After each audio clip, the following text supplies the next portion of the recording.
So going back with the problem, we're still in problem number 1 in which the 500 ml solution contains potassium chloride, potassium thiocyanate, and potassium cyanide.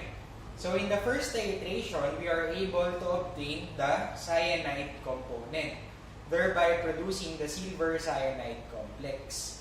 And then in the next statement, it was stated that 75 ml of the excess silver nitrate was added, thereby reacting with your chloride in the solution with the thiocyanate and with the silver cyanide complex, thereby producing this compound.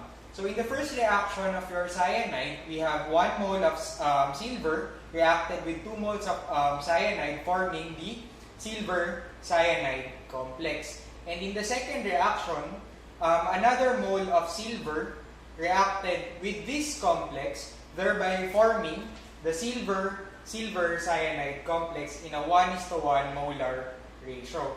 So we could expect that in the 75 ml that you have added, there is a portion of it which reacted with the silver cyanide complex, which corresponds to the same volume that we have obtained a while back. So therefore, if we will subtract the volume, which was 9.57 from the 75 ml, we will be able to obtain the amount of silver which reacted with chloride and thiocyanate. Now, it was also stated that in the excess, there was a back titrant, which is 0.1 normal of your thiocyanate. According to the problem, upon addition of the 75 ml, there is a portion of it which did not react with any of your ions in the solution. It did not react with chloride, thiocyanate, or this complex. So in the problem, 9.50 ml of 0.1 normal of potassium thiocyanate, if we convert this to the amount of silver nitrate, okay, so 1 equivalent of silver nitrate is also 1 equivalent of your potassium thiocyanate, and by molar ratio, okay, we will be able to obtain the amount of silver nitrate which did not react with your chloride, with your cyanide, or your thiocyanate in the excess of the 75 ml. So that portion is this one. This is the excess of the silver nitrate which did not react with any of your ions that you are analyzing. Now, the 75 ml of the excess contains 1.125 grams of silver nitrate. So what we did here is that there was a given of 15 grams per 1000 ml, and we multiplied that to the excess.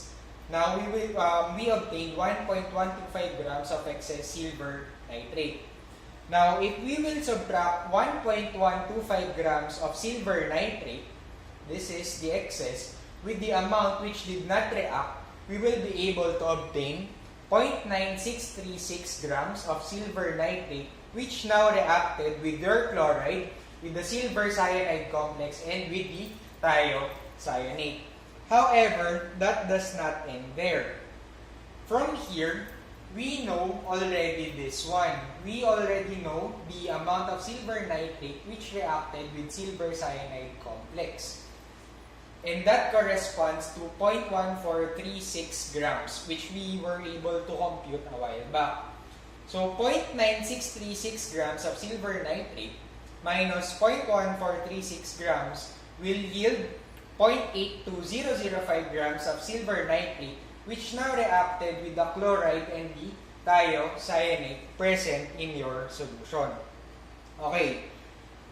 We all know, okay, based on your PharmChem 121, that the silver chloride, which formed from the reaction of your silver nitrate and silver chloride, is not soluble or is insoluble in mineral acids. And in the next sentence, okay, there was a reaction in which you decompose the amount of your silver thiocyanate and the silver cyanide complex. and you reacted the silver produced with thiocyanate. And that corresponds to 58.4 ml of potassium cyanate reacting with one equivalent of your potassium thiocyanate. And we can express this in terms of, again, silver nitrate. And that corresponds to 0.9920 grams silver nitrate, which reacted now with your silver thiocyanate and the silver-silver complex. We multiplied this 0.1436 grams of the silver nitrate, which reacted with cyanide, by 2 because the decomposition of the precipitate will yield 2 moles of silver. So 0.9920 grams minus 0.2872 grams will yield 0.7048 grams of silver nitrate, which now reacted with your thiocyanate. And that amount can now be expressed in terms of thiocyanate. So 0.7048 grams of your thiocyanate times the molecular weight of your thiocyanate all over the molecular weight of your silver nitrate will yield us 0.4032 grams of potassium thiocyanate present in 30 ml of your solution. If we multiply that by 500 over 30, we will get 6.72 grams of potassium thiocyanate present in the 500 ml solution. So for the next problem, now we want to compute the amount of chloride present in your solution.